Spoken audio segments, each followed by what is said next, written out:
Hello. All right. Hello, guys. So storytelling isn't just a tool. It's a strategic lever for influence, trust, and global transaction.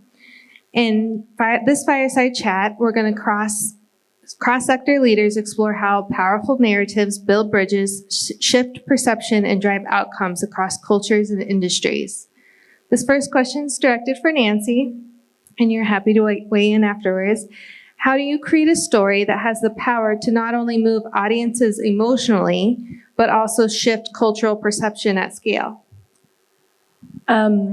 Okay, so being Australian and living in the Middle East and working on local content, we have a responsibility to tell stories here, but that can, really be seen by audiences abroad and international markets. And that can be quite difficult when you're talking about Emirati culture and you go to America and people haven't heard about many things that we know about living here. So you have to be authentic, firstly. And authenticity comes with really understanding the culture. We work with cultural consultants who, will tell us this is the way we pray, this is the way we eat. So making sure that the authenticity within the history or the culture of the story is correct. So making sure you're speaking with locals that they can confirm. But then it's it's that emotional through line which connects us with audiences internationally. And that is love, fear, hatred, ambition, all these things that we feel internationally that needs to be part of the story. And that's where the honesty comes in, and that's what connects us. And that is kind of what, when you're writing a screenplay or directing a film, you've got to really look at that emotional through line because that's what's going to speak to audiences. It's those moments where you laugh together as a family, or when you cry, when you lose someone. Doesn't matter what country you're from, doesn't matter what age you are, it doesn't matter what religion you are, you feel those things. And so that's where the impact comes. And I think that's where you need both those emotionality and authenticity to make a powerful story. Yeah. Yes. Good morning, everyone. My name is Aasim. I essentially lead LPS. It's an independent social creative agency. A great time to be in Dubai, great weather. I think I probably second on the fact that it's so important to kind of follow cultural norms while sort of telling stories. But at the same time, I think I probably also kind of changed the paradigm that I think in today's times, digital and social boundaries are as important as cultural boundaries, right? We're living in a world where interest-based behavior on social media is actually bringing people and homogenizing them.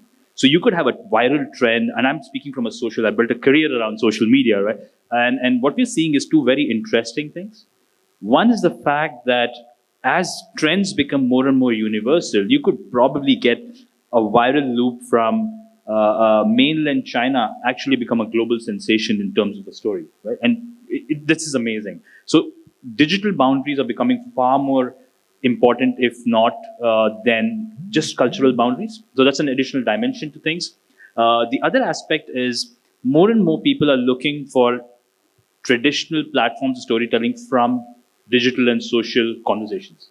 So you see interesting things happening on social, like for example, great example is the campaign with Spotify, right? Spotify Wrapped actually took its information on how people listen to music and has converted that into a full-blown campaign. You see hoardings around, you see around the world, you sort of see radio and you see sort of TV sort of talking about it. So I think digital boundaries is super important. Social first conversations becoming a mainstream storytelling is something that we're sort of seeing, and I think that's the case right now.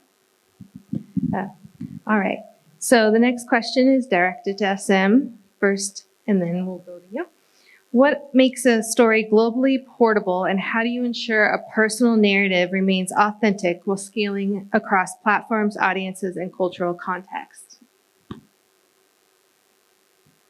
That's interesting. I think as you want to build a kind of a global shoulder for whatever story that you're sort of talking about, it's so important to lead with a human emotion, but engineer it on the back end from a point of what's right for different countries, what's right for different platforms. So there is a bit of a right-brained storytelling with left-brained execution precision, and we see it all the time. We sort of have these set of people, as Lance was saying, who come in with the main story idea. You've got this old agency warheads who probably come back with a big idea and the creative and all that. But a large part of that share is also now taken by very individual culture consultants. It's been taken by social media specialists who will tell you, hey, here's what I need in the first 3 seconds. Your story is amazing, but here's what I need in the first 3 seconds, right? Now, those are conversations that help a story go beyond just it kind of restricted to a specific niche or an audience. So that's one part of it. I think the second part, which is about how do you ensure that the personality remains true to the personality of whoever's telling the story. I think it's a very simple thing. In today's times, gone are those days where you had these madmen sort of figures sitting in a plush offices and coming back and saying, hey, this is my idea. I think today what happens is we coin this in the agency. We say comments are the new brief.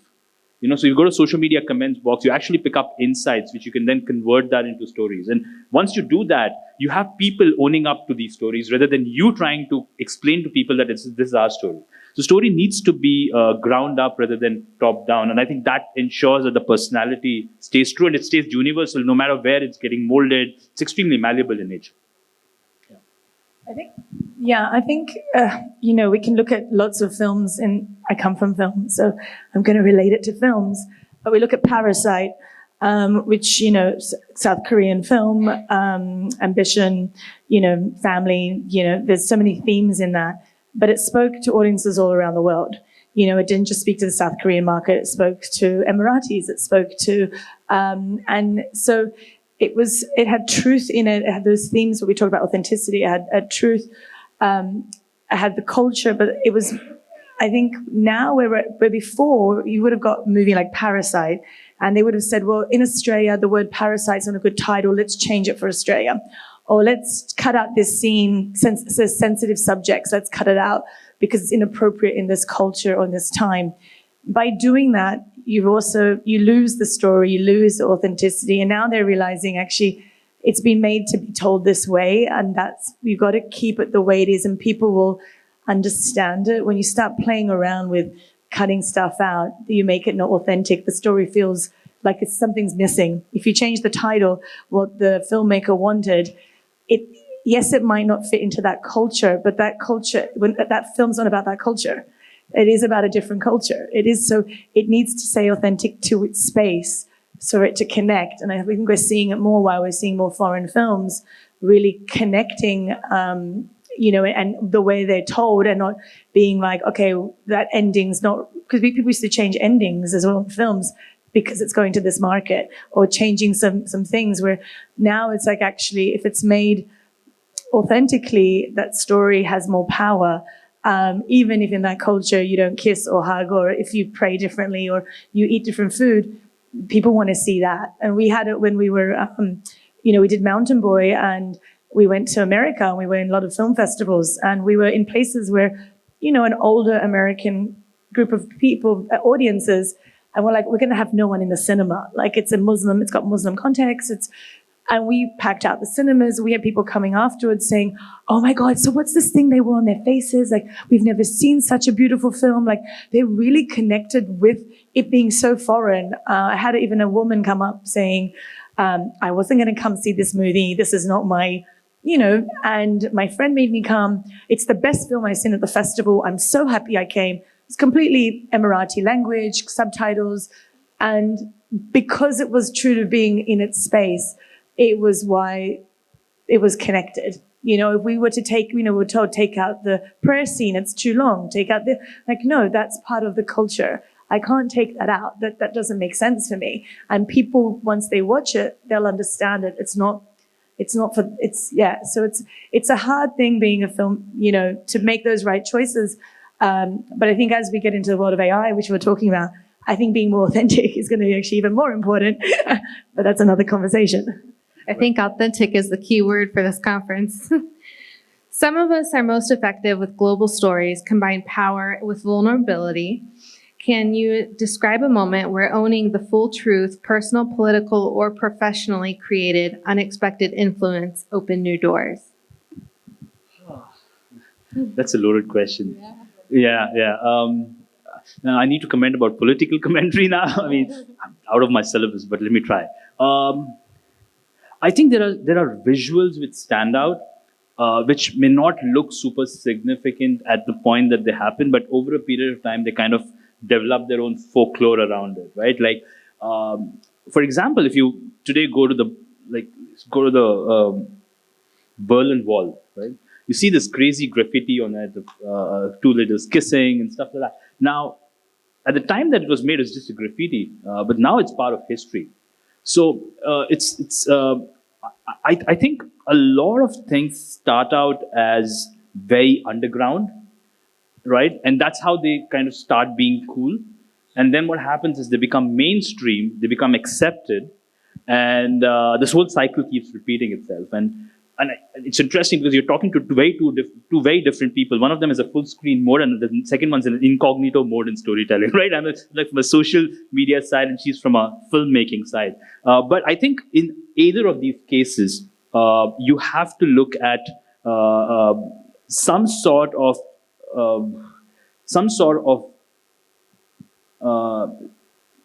longevity in whatever phenomena which happens, which needs to stay with you. Like, I have a dream, Martin Luther King, right? There's a longevity there, there's a universal. Now, any person who's sitting perhaps in Madagascar would probably look at that and say, yes, I identify with that. So there's a certain amount of universality, if there's a word like that, to this whole thing. And the second important aspect is there has to be a buzz force behind it. Like, people need to actually pick up and share that story. And that's so it's so important for them to own that. It's so important for everyone to say, hey, this is my story. And one aspect that is also happening, and you see this sort of creeping into mainstream film storytelling, is this whole idea of interactive paths. More and more movies, and I think there are a couple of Netflix series, there's a Black Mirror movie made about it, about people taking different routes to sort of where they see the movie moving. And that's going to happen more and more with AI. And I think video is going to be real-time created in a very, very near future in terms of communications, in terms of filmmaking, storytelling. So the aspect of interactivity and people owning up to a story is going to be more and more important for that to be memorable. Yeah. Nancy, do you have anything you want to add? It's fine. There's like 4 questions in there. Entertainment. Give me one bit. It's a long one. Yep. Too much. Truth, personal, political, or professional. Has it opened any new doors? What has opened new doors? And sharing it. Yeah. I think, no, let's keep away from that. No, I think you have to, I think the stories that we choose to tell, I think before, you chose, because there's so many people now, so people telling stories in all different formats, right? And all formats are viable and all formats are important, and they will have a space in our place and in our time. But I think as we get more into the new age of storytelling, and that's a mixture, I think the stories you tell have to be the stories you want to tell. I think that's, otherwise you would not survive as a storyteller, that's an influencer or any kind of storyteller, because you'll be seen as not being authentic again, should I say. So I think you, and that's with your views, you can't be liberal and talking about, Republican, like it just won't make sense. You actually will feel like a fraud, more and more so, especially because there's AI coming in. So, and people will prefer to watch that than, someone not being themselves. And I actually have I have a theory that actually more documentaries will become, the documentary market, not the reality TV market, the documentaries of real stories will become more powerful than maybe what we've seen with the rise in reality TV, because people want to see actual people going through stuff. And that, we don't spend a lot of money on that now, but we might go to the cinema for that in the future, which we don't currently. And of course, as well, the storytelling of picking as an audience what you want to see those characters go through, because you become the storyteller of what you're watching, in a sense. So, storytelling is becoming a lot more complicated. And yeah, I don't know if I've answered the question actually, so I need to listen better. As leaders shaping industries and conversations, how are you building storytelling not just as a communication tool, but as a form of infrastructure, something that outlasts you and scales impact over time? I can answer that one. Okay. Yeah, so when I got here to Saudi Arabia 13 years ago, there was no cinema. There was no cinema in Saudi, and now there is. So one of the things was when we were educating, and it was illegal to educate cinema. I was educating digital photography, but I was told to teach filmmaking underground, off the record. But yeah, so we got to do a lot of, with women, specifically in the embassies. We were doing a lot of work we'd have 200 women come to the American embassy, do a filmmaking course. And we were really building that community of filmmakers who now you see in Saudi Arabia. Another thing we do at Desert Rose, we really have been giving opportunity to women from the region to direct, to be behind the camera, but also in front of the camera. So it's not just the story itself, the making the film. It's actually the whole ecosystem of the film. It's the behind the scenes. It's giving the opportunities. And now we're seeing, not only we probably might even get an Oscar Saudi this year. I'm putting my bets on that one. But I think you're going to see more and more local voices, but also local female voices. But that's because of the infrastructure that we've created within our business and within the region here, allowing filmmakers to. So it's not the stories, we're telling Emirati and Saudi stories and about their hardships or about their struggles and their successes. We're also allowing the filmmakers making these stories to tell their stories, to be the story, again, at different levels of storytelling. And I think that's in every business, social media, marketing. I think you have you've got your colleagues and they're a story and there's so much more to build. And that's kind of the impact and that's how change happens over time, long term, and making that the priority, not just the movie itself, but the long-term change and success. I think that's really important. So essentially, the question is about storytelling as infrastructure. Yes. That's the talk, right? Communication tool. Communication tool, right? I think we're in the business of creative problem solving, right? Like we solve problems with creative solutions. And storytelling is a huge part of that. And I'm very conscious of the fact that I probably want to give out something which is tangible for everyone in the audience so that they take this conversation back. But I think I can speak from a percentage of investments that we make. The investments going more and more to these lean storytelling creators who essentially build the story, are the story, and they take the message forward, right? So we have a separate team which just is short form video creators in the agency. And if you ask me, I probably built or hacked my way as a non-agency person to some sort of success because we did this in this manner. Because a lot of other companies weren't thinking of this form of storytelling as an asset for them, right? They were looking at a very conventional assembly line agency workflow. And I think that, so I would say building the right storytelling team is extremely important as part of your infrastructure. And the good part about it is there's no standardization in storytelling. So it's not like exactly the team which can do it. If you've got the right people with broad shoulders and it's a very talent dense team, I think you can probably take your product from A to B or take your brand from A to B. So I think focusing on the right storytelling team is super important. Second is I probably say, how do you connect it back to the quintessential, conventional, cliche data, right? Like how do you sort of, what's the feedback loop? And it could be in different forms. I mean, it could be, let's say in filmmaking, it's not necessarily about like metrics, but it could be about perceptions, festivals, opinions, and how do you kind of loop it back into your process? So I think those are important things. I think team and data are two things that I probably put in place, and everything else can be taken care of it if we have the right sort of infrastructure around these two aspects in terms of investments. Both those answers. Both of you operate inside systems that have historically excluded the voices champion, whether that's government, media, or business. What does it look like to not only enter those systems, but rewrite the narrative from within? Okay, I'm in films, so I'm going to talk about films because I haven't said one yet. If you look at films like 12 Years a Slave, Black Panther, another one. It really changed Hollywood. Firstly, the first one really changed the ideologies or the understandings of slavery in America. Really kind of gave voices to people that we didn't really understand. Even the Americans really didn't understand it properly. And I think it really gave, but Black Panther gave a Black American a lead role as a superhero. A superhero was now able to be of color. Now you're seeing more roles in Hollywood.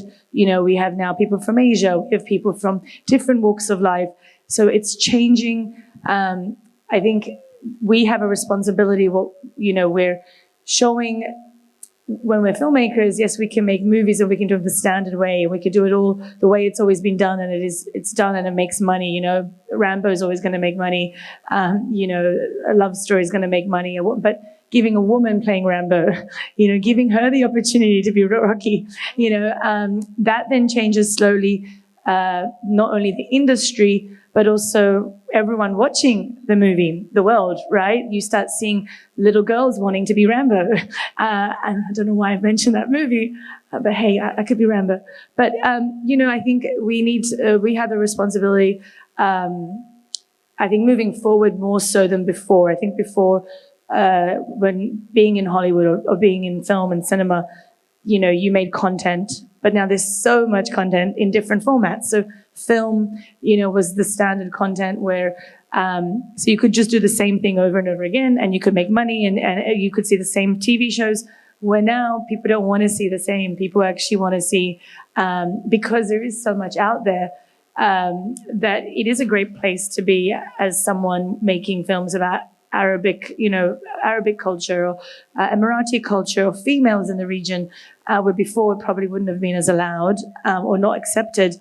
I'm sure I'm going to see a superhero Emirati very soon. So, I think, I don't know where the question was, but I'm pretty sure that was changing. And I think that's kind of what drives us now is to the kind of do things that are authentic, but also different. I don't know. Yeah. You continue. Yeah. I think the question was about also how does, if you're working with government regulatory organizations and then being a part of voices. it. Yeah. Historical voices and government media. Yeah. What does it look like to enter those systems but rewrite the narrative from within? Got it. Interesting. I think a lot of bureaucracy. I think a lot of bureaucracy when you enter that part of the world. But I think we're really, I'd like to call this, but I think we're really blessed to be in Dubai as an agency, because we work extensively with a few government organizations here. We've done, I'll give you an example. I think we're the pioneers of short form video content for Dubai tourism. So a lot of those videos that you see, those CGI videos which go viral, I think a lot of that has been done by our team. And what was very interesting about this was the speed of turnaround and approvals. Essentially, we were probably working with a very well-oiled corporate company, if I have to say that, and that's interesting, right? And the second aspect is the brief was not about, hey, make some cute looking videos, but the idea was, hey, here's a global livability ranking. Dubai is here, and these are the 14 factors which would get us to the next level. So what can you take? How can you take that strategic value, that strategic goal, and convert that into a short form video? That's interesting, right? And we had to sort of sit down, do workshops, and how do we take these 14 things like access to technology, sustainability, livability, all of those, and say, hey, how can you convert that into a short form video content? That's super interesting. And I think having that sort of a leeway to do that got us to do some really memorable content on stuff. So yeah, I think it's about not just kind of sticking to, even when you're working with kind of very high overhead machines, like what you mentioned, historical government regulation, but how can you really cut yourself deep inside to know what really is the nuance there. I mean, it's important to look for the nuances rather than the more vanilla stuff. And then things look really, then you actually get that buy-in, not only from the organization, but even from a consumer point of view. Yeah, so just also, I think, sorry, before I was jumping to Rambo, but I think when you, when we made a film and we were not allowed to do some things, you know, because there are restrictions and sensitivities and it's like, well, yeah, but we should do that. But it's like, well, actually, you got to also be true to the moment. And then after we finish, well, why did you guys do this? And you're like, well, you told us we couldn't. And they're like, oh, now maybe do it with the next one, you know, and it's like slow change, but you do have to do some of it and you do have to push that little change every so project. And then that's also how it changes. You can't probably do the Rambo yet, but every time you get a bit of a more powerful woman in a certain space, then you will see that change. And so as filmmakers, it's not just doing the same old, it's but just change it a little bit. Even if you said no, find a little way to do it. And then they'll see, that was a good idea.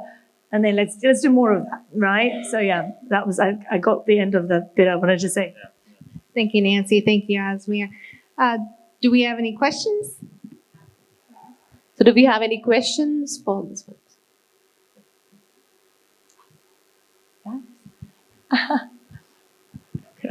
This is a very interesting part of the title which you have put together, right? So, which we learned that we need to make the storytelling more and more memorable, right?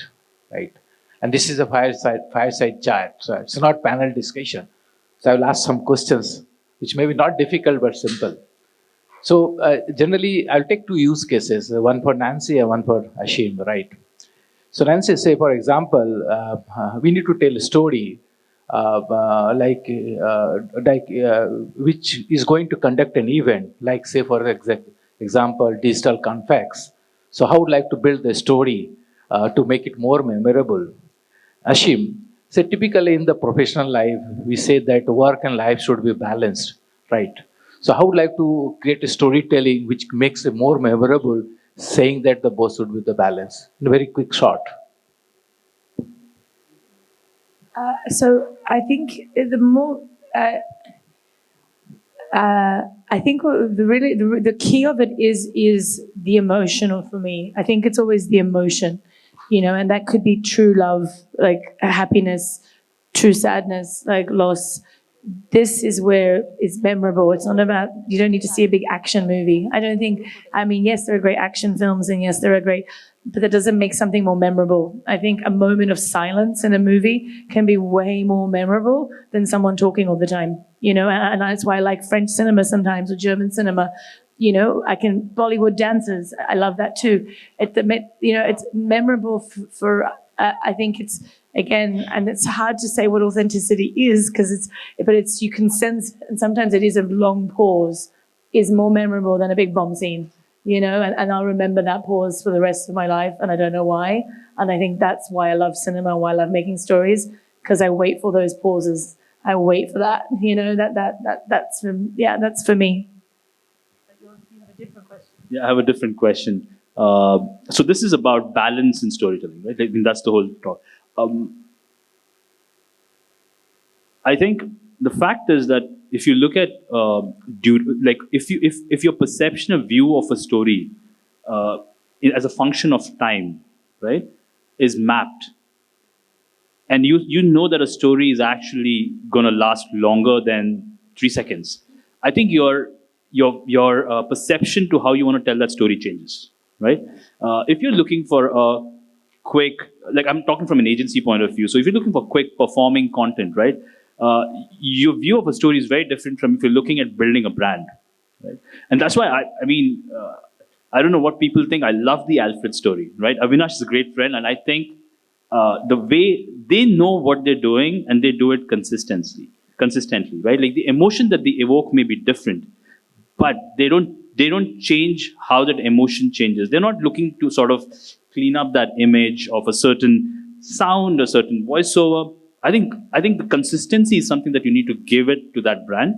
And I think that's super important in today's times because it's scarce. Because I'm so proud of the fact that we've done an AI-proof session till now. We haven't spoken about AI at all, right? But the fact is that as it becomes easier to create content, and we're building a platform, so I'm not against AI. We're going to make money out of it. But the fact is that if you want to build, you're building in a world where it's easy to build content, platforms are free. So there's this tendency to keep doing things and like sort of keep running in different directions. Oh, this is a viral thing. This is a viral thing. Let's do this. But if you actually think about retaining that story consistently and sort of balance it out and not kind of be swayed by what's happening around you, I think naturally balance is an outcome of that. Thank you so much, Aasim and Nancy. One quick question. This is a technology. So in filmmaking, how the technology of virtual productions are being adopted? So we can throw some insight on that. Virtual productions? I was actually in New York just recently, and in China. We're doing a lot more virtual productions. I think they're great. I think, as I said, I think everything has a space. I really don't have any issues with AI either. And probably as a writer and a director originally, I should be a bit more anti, like I know Hollywood is. I think actors as well. I think there's a bigger space for actors coming. I think just as you're seeing events are on the rise, people want to see real stars on stage singing and dancing. You're going to want to go to the theater again. You're going to want to see real actors on stage, not just in a movie. But at the same time, I think there are certain things that work better in a virtual studio. They save money, they save time, but there's still going to be a space to go to the middle of Africa and film with real animals and have a real love story on a river, on the Nile or something, and filmed realistically. You're going to want to watch that. You're going to watch real actors falling in love, being in about a crocodile. So I don't think it's... I think there'll be people who watch AI movies. I think we will make stuff in virtual, but we'll still make stuff that's more powerful, I think, and it'll be worth more money, and we'll be wanting to spend more money on it. So, yeah. I think it's still a commercial question, frankly. Yeah, it's a commercial question, right? Because it's not that virtual studios are not expensive. They're expensive.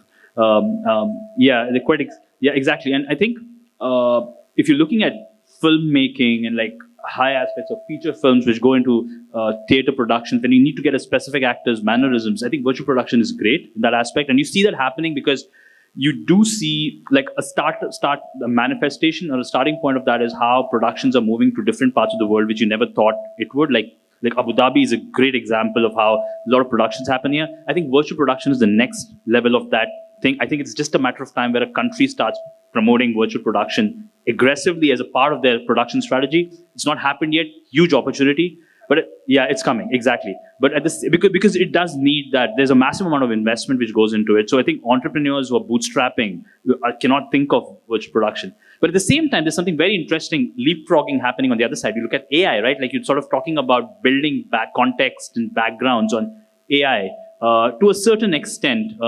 And that's going to get better and better because context engineering is getting better, right? Your system prompts are getting better. So I think that aspect is also going to sort of come somewhere collide with virtual production. It's interesting. We're living in very interesting times where we have good problems on our hand. We don't have bad problems on our hand. Right? All right. So can we have a big round of applause for a power-packed fireside chat session that happened today? So thank you, Nancy, Aasim, and Brittney.